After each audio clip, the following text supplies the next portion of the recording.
onion, let's have fun. The story off. The Secret Mushroom Village. Chapter 1. Deep in the heart of the Whispering Woods, past the babbling brook and under the tallest oak, there lay a tiny village unlike any other. It was the Mushroom Village, a hidden world where tiny mushroom folk bustled about their daily lives, tending to their colorful homes, schools, and even mushroom-shaped cars. But there was one peculiar thing about this village: only children could find it. Chapter 2. Mornings in the Mushroom Village. As the golden sun peeked through the leaves, Mushroom Village woke up with a stretch and a yawn. The mushroom houses, with their red and blue spotted tops, glowed softly in the morning light. Some homes were round and stout, while others had twisty stems and little windows carved into their sides. Inside the village school, a tall, yellow-capped toadstool, tiny mushroom kids packed their leaf satchels. Their teacher, Professor Puff-App, adjusted his tiny spectacles and tapped the chalkboard with his wooden pointer. "Today, we'll learn about the art of camouflage," he declared. "So no humans, except the little ones, will ever find us." The mushroom children giggled, knowing that only curious kids with kind hearts could ever see their village. Chapter 3. The Busy Mushroom Market. Meanwhile, the mushroom market was already in full swing.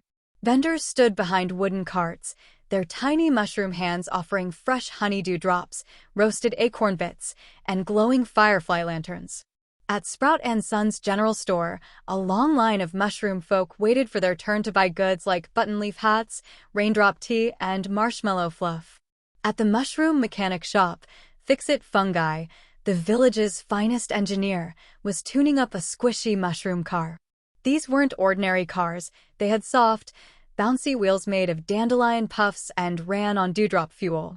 They zipped smoothly across the forest floor, leaving behind a faint scent of wild berries. Chapter 4. A Secret Kept Well. As the day went on, mushroom builders checked the rooftops of homes, making sure no mischievous squirrels had knocked them off overnight. The mushroom post office sent out tiny letters written on butterfly wings, and the mushroom bakers pulled trays of steaming clover berry muffins from the oven. But the most important task of all belonged to the lookout mushrooms, those in charge of keeping the village hidden. Every morning, they scattered a fine mist of forget-me-not spores around the area, ensuring that adults would never notice their little world. Only children with pure curiosity and wild imaginations could step past the invisible barrier and enter Mushroom Village. Chapter 5. A visitor arrives. That very afternoon, a soft giggle was heard near the edge of the village.